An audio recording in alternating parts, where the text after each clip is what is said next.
রঙিন পৃথিবী, সব কিছুই রঙিন চারিদিকে, কিন্তু সবসময় সব কিছু সবার দৃষ্টিতে রঙিন হিসেবে ধরা দেয় না।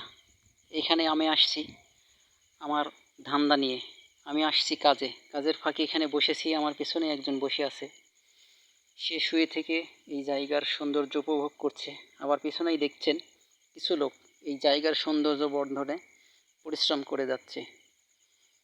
একই জায়গায় আমরা কিছু লোক এখানে অবস্থান করছি, অথচ ব্যক্তিভেদে আমাদের চিন্তাভাবনা এবং আমাদের দর্শনের যে বিষয় সবই আলাদা।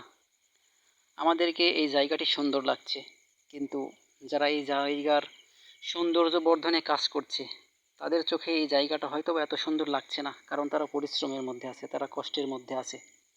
জীবন এবং জীবিকা সবসময়ই অনেক কঠিন, জীবন সংগ্রাম সবসময় কঠিন হয়ে থাকে।